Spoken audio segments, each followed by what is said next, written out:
RTX 4070 Super setelah kita tes. Ini bisa dibilang RTX 40 series terworth it dan mungkin akan jadi VGA gaming terbaik. Satu lagi poin yang cukup penting, VGA ini punya decoding FE1 buat content creator dan DLSS 3 buat bantu push FPS-nya sampai 4 kali lipat lebih tinggi. Goks. Dan harganya ini loh, cuma 13 jutaan aja. Terus buat kalian yang suka dengan desktop PC mungil, ini juga bisa diandalkan dan dipakai karena dimensinya itu nggak segede kakak-kakaknya. Kurang apa coba?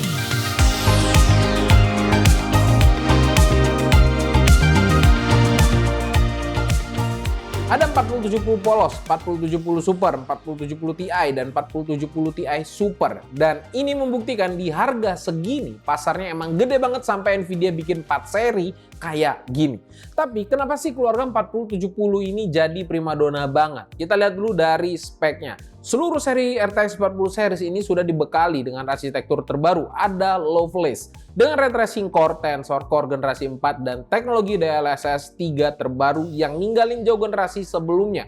Kita juga bisa menikmati boost performance di gaming dengan frame generation, dukungan encoding terbaru FE1, dan banyak lagi pastinya.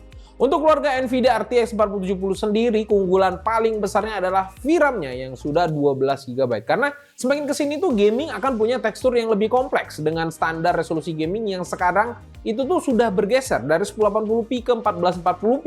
Jadi GPU dengan VRAM 8 GB lagi itu pastinya sudah ngap-ngapan kalau mau main game-game di resolusi 1440p rata kanan.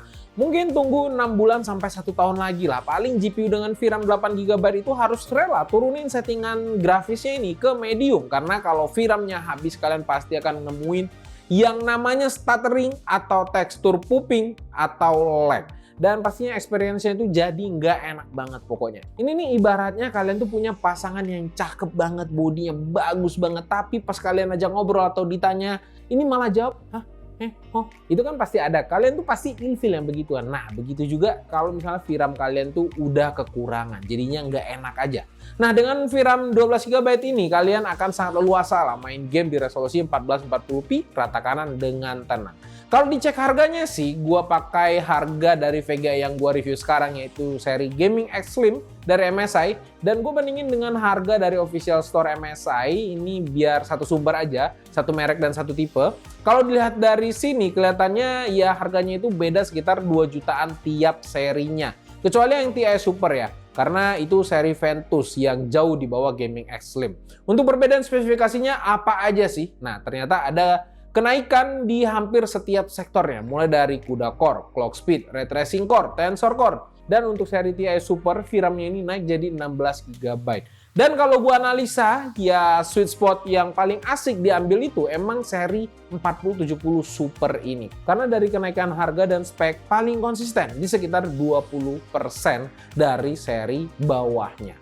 Tapi sebelum menyelam lebih jauh sama GPU ini, testbed yang gue gunakan untuk testing MSI RTX 4070 Super Gaming X Slim ini, motherboardnya ini menggunakan MSI MEG Z790S Max dengan RAM 32 GB DDR5 6000 MHz dari V-Color, SSD-nya MSI Spectrum 2 TB, dan power supply-nya MSI MEG 1300W, dan prosesornya tentunya yang paling tinggi untuk gaming sekarang yaitu Core i9 14900K dengan cooling system yang mendinginkan CPU-nya yaitu MSI MEG Core Liquid S360.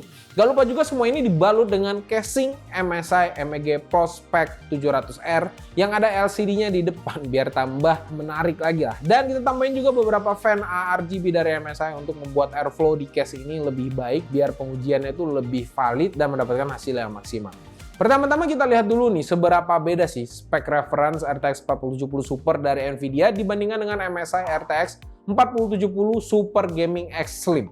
Kalau dilihat dari chartnya, ternyata MSI sudah melakukan factory overclock sampai 2655 MHz atau 7% lebih tinggi dari defaultnya Nvidia. Tapi untuk mencapai ini, kalian harus download aplikasi MSI Center dan aktifkan mode ekstrimnya. Maka seluruh sistem akan otomatis teroverclock oleh MSI. Buat kalian yang awam soal overclock, tenang aja, nggak perlu punya pengetahuan yang tinggi-tinggi banget soal overclocking. Tinggal klik aja langsung otomatis semuanya akan naik. Jadi yang terjadi saat kalian ubah user user profile ke extreme mode, kalian akan melihat perubahan setting di MSI Afterburner yang otomatis akan meningkatkan core clock-nya sebanyak 15 poin dan memory clock-nya sebanyak 200 poin. Memang nggak gitu banyak atau nggak gitu tinggi, tapi harusnya cukup lah buat kelihatan unggul dari teman-temannya yang lain. Nah, untuk pengujian pertama nih, kita coba pakai Synthetic Benchmark 3D Mark. Kalau dilihat dari hasilnya, cukup decent karena cuman dengan setting extreme performance aja kita bisa dapat performa lebih tinggi dari rata-rata yang pakai RTX 4070 Super. Ini menurut 3D Mark. Dan kalau dibandingkan dengan skor rata-rata yang ada di website 3D Mark, RTX 4070 polos dan 4070 Ti, ini hasilnya. Kelihatan di sini kalau peningkatan performa dari 4070 polos ke 4070 Super ini cukup tinggi sampai 18%. Tapi peningkatan dari 4070 Super ke 4070 Ti ini hanya sekitar 5% aja. Tipis banget. Gue penasaran ini harusnya sih bisa dikejar sama performa 4070 Ti. Akhirnya gue coba tarik-tarik dari sisi performance-nya, gue maksimalin lagi di Afterburner dan boom. Bener aja, dengan tweak core clock plus 150 dengan memory clock plus 2000, itu kita bisa menyalip RTX 4070 Ti sampai 3,7%. Ini sih bisa dibilang upgrade gratis. Saat di overclock juga daya yang diperlukan naik sampai 5%. Ya jadi sekitar 190 watt aja dari PCIe powernya yang kita tes, atau totalnya dari HW Info itu ada di 258 watt. Perlu diingat juga, ini seri MSI Gaming X Slim. Kalau seri lainnya ini belum tentu bisa dapat overclock yang sama, atau mungkin bisa lebih tinggi juga karena pengaruhnya itu ada di cooling system, design board, dan lain-lain. Banyak banget faktor yang mempengaruhi dalam sebuah skenario overclocking.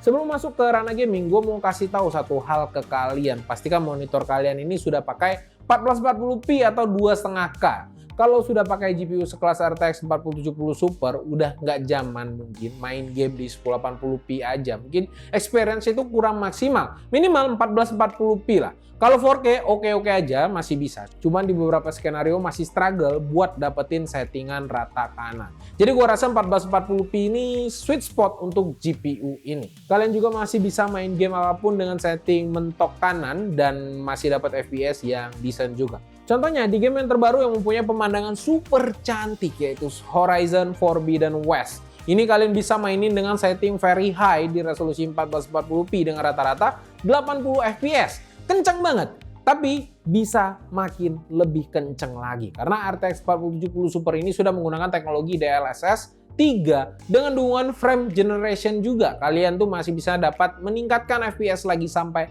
50% lebih hanya dengan mengaktifkan DLSS quality dan frame generation.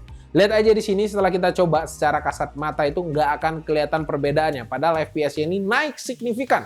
Kalau kayak gini monitor 120 Hz ke atas itu nggak akan mubazir. Tapi nggak cuma sampai di situ aja, di game-game lain yang penuh dengan gemerlap lampu neon kayak Cyberpunk 2077 kalian bisa menikmati real-time ray tracing mentok kanan di game ini. Kalian lihat sendirilah, ini benar-benar bagaikan langit dan bumi antara settingan ultra dan ray tracing overdrive. Tapi kalian harus siap nih, FPS yang tadinya bisa sampai 70-an sekarang harus rela berdamai karena FPS yang didapatkan ini sekitar 20-an. Tinggal pilih aja mau visual bagus apa FPS tinggi. Bang, tadi openingnya kan bisa dobelin FPS gitu.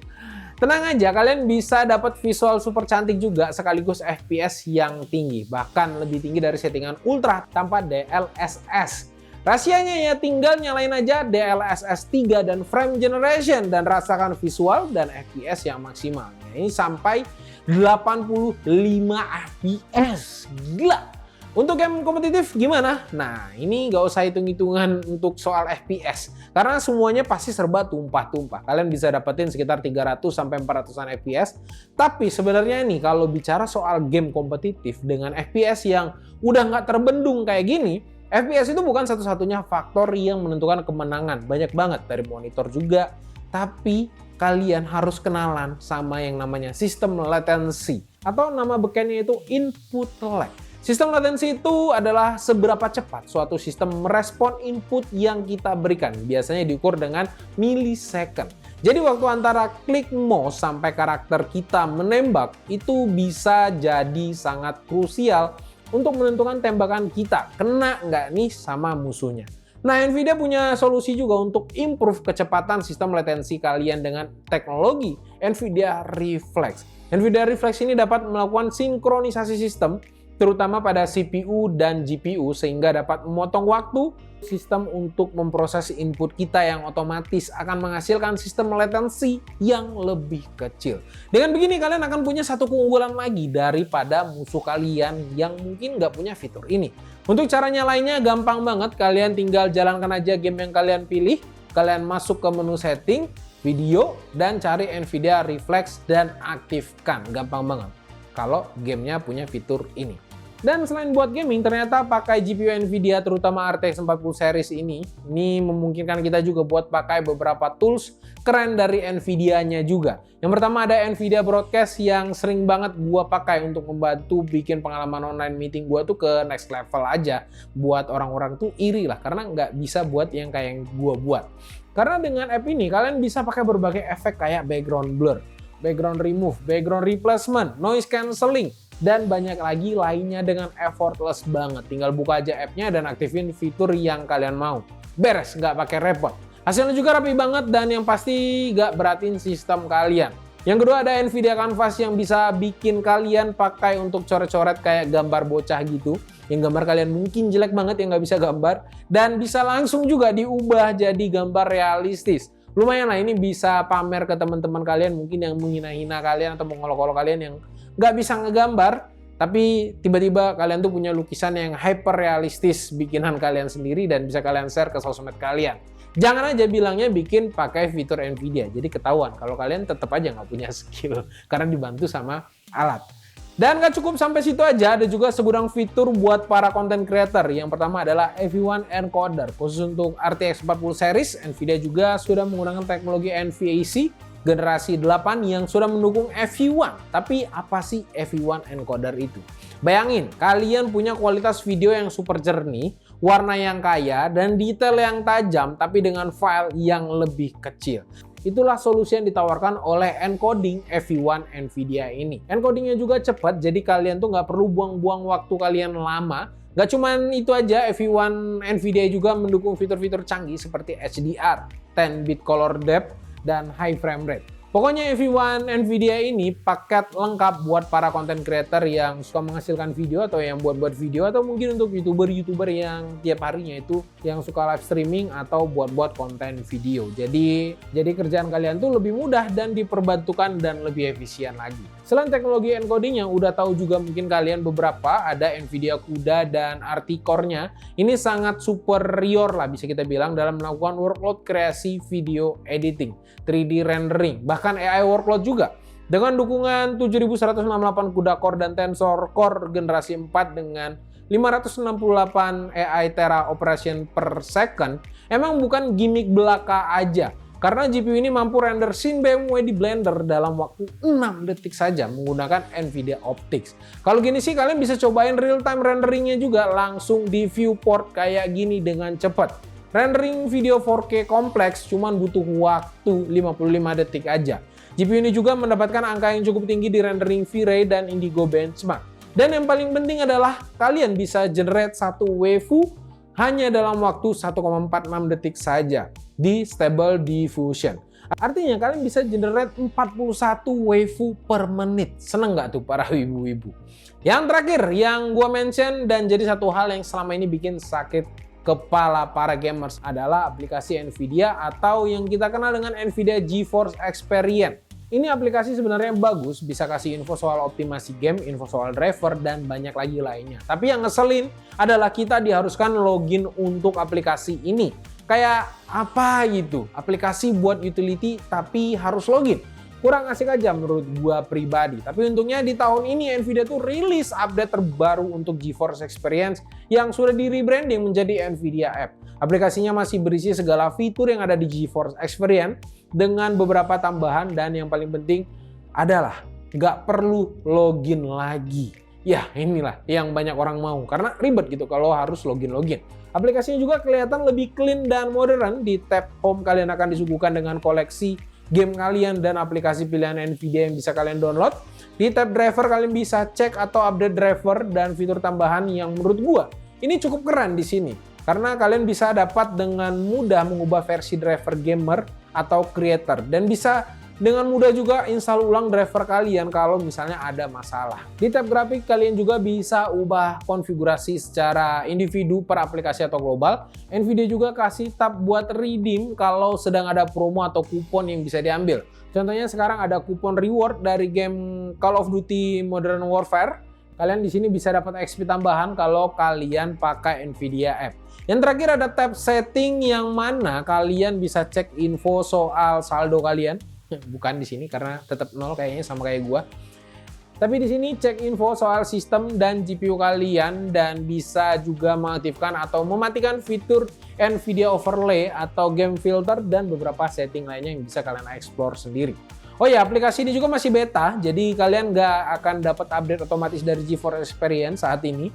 Untuk dapetinnya kalian tinggal masuk aja ke halaman Nvidia App di website Nvidia tentunya dan kalian bisa download versi betanya. Walaupun masih beta, tapi menurut gua sih ini sudah cukup fungsional banget. Jadi kesimpulannya gimana? Menurut gua sih Nvidia RTX 4070 Super ini adalah sebuah upgrade atau refresh yang sangat memuaskan dan sangat worth it. Karena dilihat dari peningkatan harga dan performanya, ini sesuai. Jadi itu nggak rugi buat ambil yang seri supernya. Apalagi kalau kalian beli versi spesial kayak gini yang MSI Gaming X Slim, kalian bisa overclock buat dapetin performa ekstra sampai 10%. Dimana itu bisa dibilang gede banget. Selain itu performa gamingnya juga cukup memuaskan di segala sektor dan bisa mentok kanan di 1440p. Itu udah memuaskan banget loh menurut gua dan buat gua. Performa content creation-nya juga cukup memuaskan. Dengan harga 13.500.000-an, menurut gua sih ini bakal jadi pilihan banyak orang yang mau rakit PC dengan performa mentok-mentok, tapi budgetnya ini ya kepentok juga atau budgetnya terbatas. Jadi menurut gue ini adalah opsi yang nggak jahat di kantong. Oke, mungkin sekian dulu konten kali ini. Mungkin kalian bisa drop aja kolom komentar, kasih pendapat kalian lah tentang VGA ini atau tentang konten ini. Langsung aja komen di kolom komentar. Sekian dulu gue Rodi, sampai jumpa di video selanjutnya. Bye-bye guys.